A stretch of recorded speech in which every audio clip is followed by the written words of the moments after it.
everybody, welcome to the Underwater Photography Show. I am Matthew Sullivan. And I'm Alex Mustard. And if you watched the previous episode or the two previous episodes, you will notice that I am not in my normal studio. So I just have this blank wall. It is temporary because I'm traveling. So once I'm back in Florida, it'll be back to normal. I'll be nice and bright and shiny. But for now, please just bear with us or bear with me. But Alex, you just got back from the Red Sea. I know we've talked about this on two previous episodes, but we always like to do these catch-ups to hear about the actual trip itself, all the gear you took, the techniques you used, all that kind of stuff. And I know this trip was a bit different than some of your others because you guys had a little snafu at the start. Yeah. But I'll let you take it away and tell us all about that, and I'll pepper you with questions when I have them. Okay, thanks. Yeah, so I'm just back from running 2 workshops in the Red Sea. I have been running workshops in the Red Sea for most of 20 years. And in the summertime, for me, it's the focused area is the Sinai Peninsula, the tip of Sinai. And it's just a fantastic area for photography because you have incredibly beautiful reefs. In the early summer, you get great gatherings of schools of fish, which are super photogenic. And the area also has really photogenic shipwrecks. And lots of people come on the trip going, I'm not very interested in shipwrecks. But as soon as you dive these particular shipwrecks, you just get hooked because they are fantastic for photography. And there's really quite a diversity of them in the area. So that offers really good photography. The Red Sea is quite a seasonal sea. So timing your trips there is important for the time of year. And for me, for that northern area, northern Egypt area around the tip of Sinai and kind of the east coast of Sinai, the west coast of Sinai, down by the tip, and then the mainland Egyptian coast around Hurghada, which is where we started from. I think this is a peak time to go. It's not too hot on land. The sea is properly warming up, so all the biology kicks into gear, and it's a great time to visit. Photographically, gear-wise, you could kind of do this trip with 1/2 lenses, and by far the most important lens to take on this trip is fisheye. It just suits everything. I guess it's part of my reason for loving fisheye lenses so much is that this has been such a staple of my diving down the years. And fisheye is the first thing I'll pack. The second lens I'd pack is a long macro lens because the clear waters of the Red Sea, the fact that the fish there are very used to divers means it's a fantastic destination for fish portraits. So it's kind of not macro, it's much more fish portrait, but with your macro lens. And then if you want some variations, you take some stuff in between. So I went with my Sony A1 in Nauticam housing. As people will know from the previous episode, the strobes I was using were Retra's Pro Max 2 strobes. And the previous episode to this, we've talked all about those. In terms of fisheyes, I took my Nikonos 13mm fisheye converted by Isaac for the Sony. But I also took my Nikon 8-15 fisheye, which is actually taped at 15. So it's an 8-15, but it only ever shoots at 15. It can't move. Fisheye with a monster adapter, and I use that with a Zen 230 dome. I take that to the Red Sea for 2 reasons. One, that dome is plenty big enough to do really good splits. So I use it for that. And actually, during this trip, I was testing a new fluid that I'd found that I thought could be really good for stopping droplets on the dome. And it worked really, really well. And I've sent some to my geeky friends at Nauticam have got some, and they're going to run some tests on their domes just to check it's safe. And if it's safe, I'll happily tell everyone what it is. I felt it was, everyone used it on the trip and was very impressed with it. It's not like, oh my God, I'll never get a droplet again, but it made a really obvious difference to all of us. Right. And we tried it against the organic solution, which was potatoes.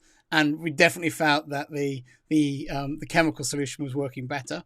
But I just want to check it's not going to do any lasting harm to acrylic or glass domes before I spread the word on it. And I'd much rather someone who makes domes like Nauticam test that rather than me just going, oh, look, I've done it on my dome 10 times and it's fine. Watch this space for that. I used, where was I on the dome port? So then the other reason I used the 8-15 on this trip is the 8-15 is slightly wider than the Nikonos. And inside the wrecks, and when you're shooting the big wreck scenes, the wider your lens, the better. And although it's only 10 degrees, because the Nikonos is 170 and this is 180, it does make a difference. And there's certain Yeah. shots in the Thistlegorm that with the Nikonos I can't get the whole vehicle in, and with the dome I can. So I also take it for that reason. It is one thing to, like, I think a lot of people don't, or maybe overlook or don't think about, is that at those wider focal lengths, a slight change in like 2 millimeters here or 10 degrees makes a big difference Mm. to what you're able to shoot. Like you said, you can fit in the whole, the corners and the whole vehicle, and then shrink it by 10 degrees, and it Mm. makes a significant difference, especially when it's that wide a lens. Yeah, and you're squeezing yourself into the corner of the hold to get the camera as far back from the subject as possible. So yeah, every bit helps. Or when you're shooting like the outside of a shipwreck, just being able to be that little bit closer just Yeah. helps the clarity of the final shot. So yeah, that's really important. I took my WACP-1 on this trip. I've been having a bit of a love affair with the WACP-1 this year. I've been really enjoying shooting it. And I shot it quite a lot during this trip, which I don't normally take it to the Red Sea. I often just take the WWL because I feel I'm only going to use it 1 or 2 dives. I'm not going to lug the WACP weight. I'm fortunate to own both. But I've been loving the WACP-1. I think the image quality from it is super. And I used it really quite a lot during this trip. Not as much as fisheyes, but more than I normally use it. And then I took the 90mm lens. I took the Tamron 90 on this trip. And I had all sorts of accessories to that. I had the MFO1, the MFO3, which we've done an episode about, so everyone knows I had that. And I also had the EMWL 160. But I didn't take either the relay section or the reversing viewfinder.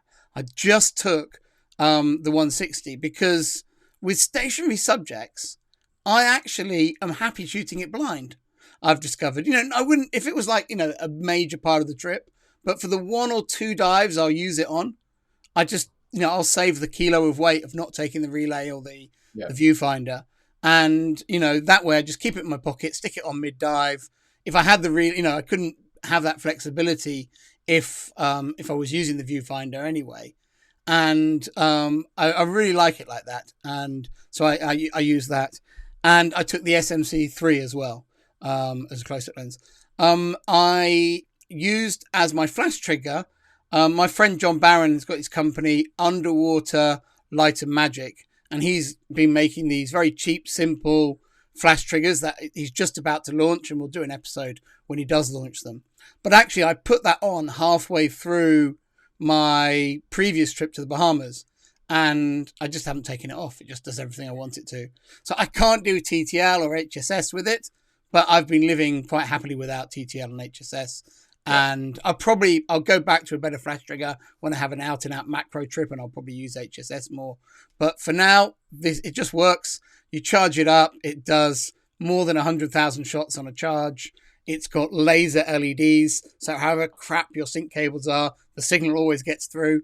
And yeah, just really, and also because it's like the Nauticam one, it sits on top of the housing. You can just take your camera in and out the housing without having to undo the flash trigger or anything like that, it's just really convenient when you're busy. You just, pop the camera out, blah, blah, blah, pop it back in, off you go. So yeah, I really like that. And then I had the backscatter HF1s as remote strobes, and I had tripods for those, and the anglerfish flash triggers. And this is the thing I'm proud about. Is I have finally, it's taken me 10 years to master this skill, but I've finally learned how to turn on anglerfish flash triggers reliably. It used to take me hours and hours of bloody hitting the things, but finally I have learned to do it, and I can even turn them on underwater. Perfectly happy. Wow. So yeah, I'm feeling very pleased with myself. Unfortunately, the reason I learned how to turn one on underwater is actually one of them went flat. And so I was trying to turn it back on again, and it would come on for one shot and then go off again. So, so I have a bit of a love-hate relationship with them. But, I was very pleased with that. But yeah, for anyone going to the Red Sea, but for that northern route, specifically, because southern Egypt's very different and other countries in the Red Sea are very different as well. Fisheye is the one lens you really need. And then a long macro lens is your first variation. And then a wide angle zoom would be your second variation. And then any other fun accessories you want, depending on your baggage allowance, are your other variations. But that's what I took gear wise. In terms of our diving, we wandered pretty far and wide. Oh, I've got to tell you about the problem we had. Sorry. Yes. So the aim of the workshop is really to dive around the east side of Southern Sinai, the west side of Southern Sinai, and particularly the tip of Sinai at the Ras Mohammed National Park, where you have just the most spectacular reefs, spectacular marine life aggregations in this early summer period. And that's the target of the trip. Unfortunately, on the first trip, we were on a new liveaboard, and normally when liveaboards are new in the Red Sea, they're allowed out on a temporary operation permission, because they have to prove that they can work before they're given their full permission forever. They have to do 4 weeks of taking guests out and working normally, and the permission to do that brief period of running is given by the military, who control the police. And unfortunately, the day before our trip was when all the hassle was kicking off, with particularly with the US dropping bombs on Iran. And that made the military in Egypt a little bit touchy. And they're like, we've got bigger fish to fry at the moment. No, we're not. That department is basically closed. Come back and speak to us when things are calmed down. And I think now the boat's got its permission to do those trial trips. But yeah, sadly for us, we just got caught by a situation that no one was expected. So we were allowed to sleep and live and eat on the boat. And the boat was allowed to go out each day as a day boat, but we had to be back in port at sunset every day, which didn't really restrict the amount of diving we could do. We were still able to comfortably do 4 long dives every day. But it meant we couldn't go to the places we wanted to go. So we were limited to diving around Hurghada. It did mean that actually, because it was quite an experienced group, that we actually got to spend time on sites that we wouldn't normally dive on. And, you'd have seen some video of really nice schools of goatfish and things. That site we wouldn't have gone to on a normal itinerary. And we didn't go to it on the second week. So, things like that were a real bonus. And so I think the people who've been a lot to the Red Sea quite enjoyed doing something different, because the quality of the dives was still high. It just wasn't what we were after. I think the people who went for the first time were like, yeah, I would have liked to have seen the famous dive sites, had the choice. I have to say that both the travel agent I work with and the liveaboard company, which is Scuba Travel and Ocean Tribe, were brilliant in terms of looking after the guests. They didn't just refund the group, everyone in the group, their whole cost of their trip. They actually went and refunded everyone's flights from their starting point in full.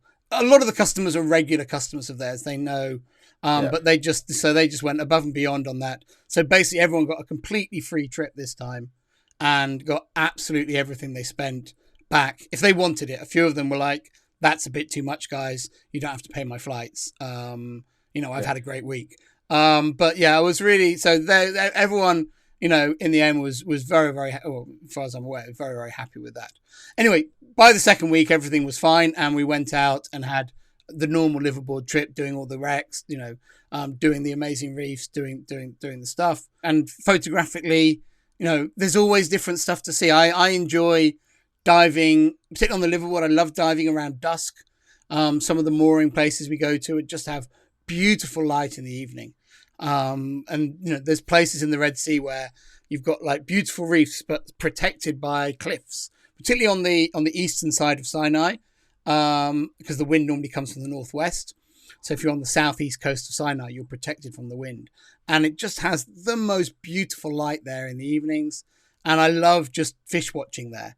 I photographed angelfish spawning this year, and obviously saw some pretty cool stuff, because the Red Sea's cold in winter and it heats right up in the summer, and fish are cold-blooded. As the water heats up, like nowhere else, everything just kicks into this crazy sex frenzy almost. And so I saw this big this aggregation of 3 stonefish chasing each other around. I'll drop that video probably earlier in than this. But that was just amazing. Like stonefish, they never move ever. And then, seeing these things swimming as fast as they could. And then they were definitely getting out of breath. They'd like swim after each other, and then they'd all stop and go. They It was don't look so like funny. endurance athletes for sure. Yeah, absolutely not. So yeah, oh, that was just awesome to see. There were octopus out mating. Everything just kicks up a Cool. gear. The aggregations of the school. So the Red Sea always delivers. It's incredible value for money as a destination, particularly from us from Europe, but actually really from anywhere in the world. The quality of the diving and the price it is, I think, it's why this was. I actually realized that I'd been miscounting my Red Sea workshops and I'd missed one for years because I didn't take a group photo on one of them. So I always just counted the group photos. So I think this was actually my 33rd and 34th Red Sea workshops that I've Wow. run. And I've done a lot of trips which weren't running workshops Yeah, yeah. before that, learning it all. So yeah, it never fails to enthrall me, the Red Sea. Um, I was gonna. Sorry, you got a question? No, I was just gonna say that's a cool thing that you can go somewhere that many times and you still enjoy going back. Hmm. It says a lot about the region and the place and the underwater environment there. Yeah. It's personally, I probably would enjoy going somewhere different because Well, obviously I have photographed individual corals many times, let alone reefs.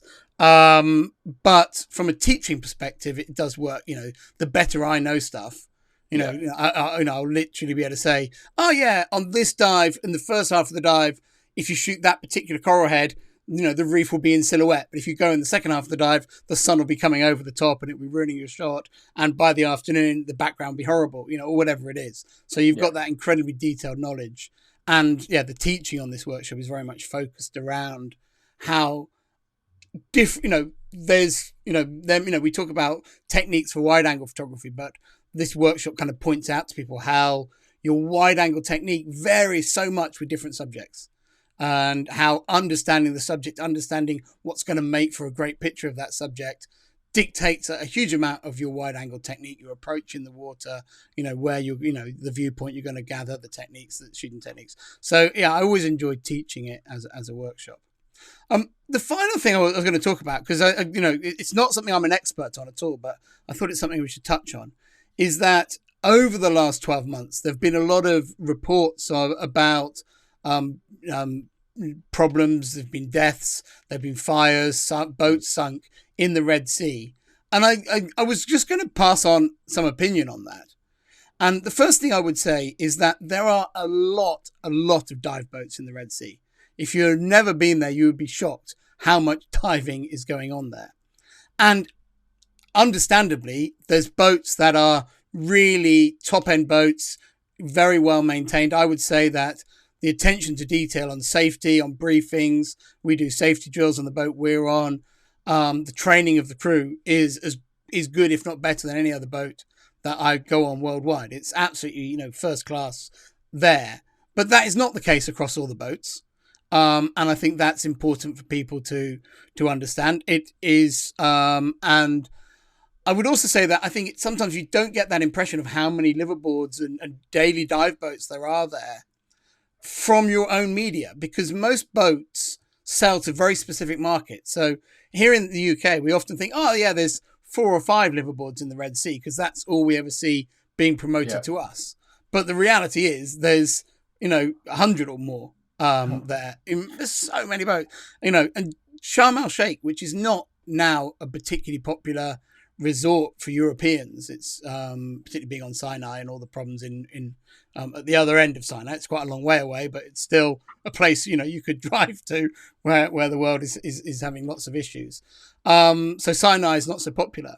Every day coming out of Sharm el Sheikh, there must be 50 to 100 dive boats coming out.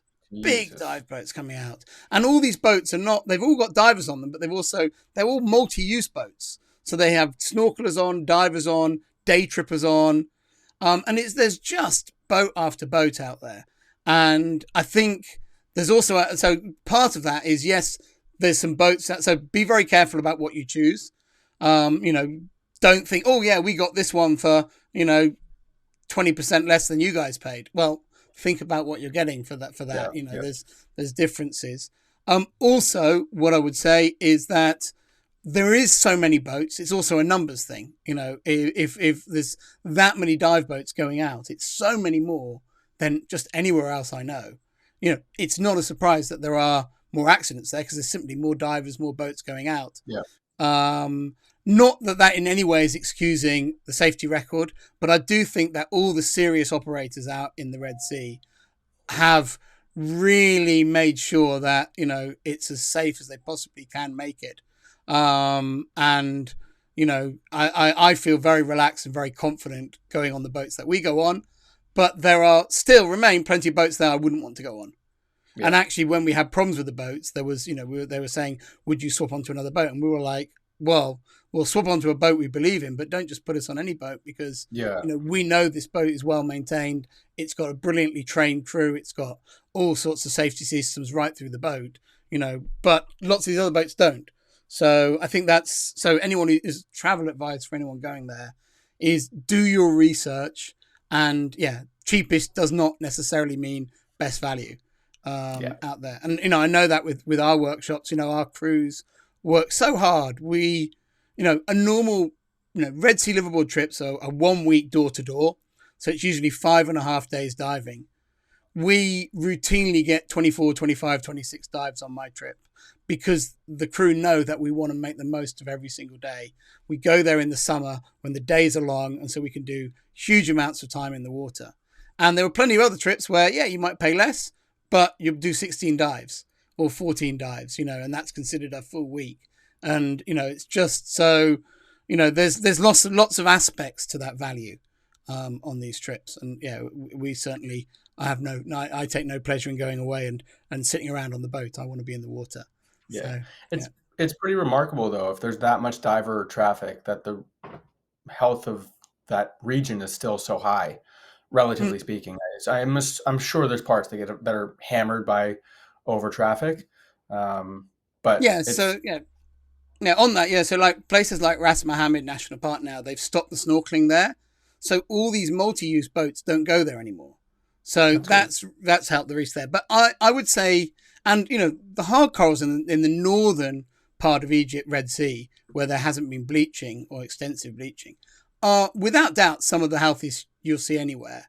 It's just, and all the colonies are in such good condition now because I think the general level of diver education there is very high. So the corals do look absolutely fantastic.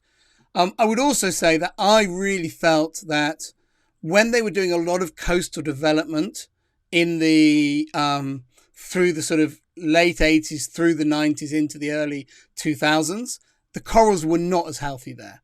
I Mm. think just the amount of dust, cement dust, pollution going into the sea was really impacting the reefs because the reefs are right up against land. Yeah. But now, because there's now they've stopped building generally, the coral is really good in the Red Sea. I mean, I show hard coral pictures and people are like, "Wow, where is that?" I'm just like, it's right in front of the hotel. It's right, it's just offshore, but there's no runoff in the desert, and yeah, it is a fantastic place for reefs. So Well, yeah, that's all. I always love going there. Um, well, I think that's a good place to wrap up. Hopefully, people found that useful. So, if you're thinking about going the Red Sea, fisheye, longer macro lens, be careful what boat you go on, and time it for early June if you want lots of sex. Mm. But thank you guys for watching, as always, and we will see you guys next time.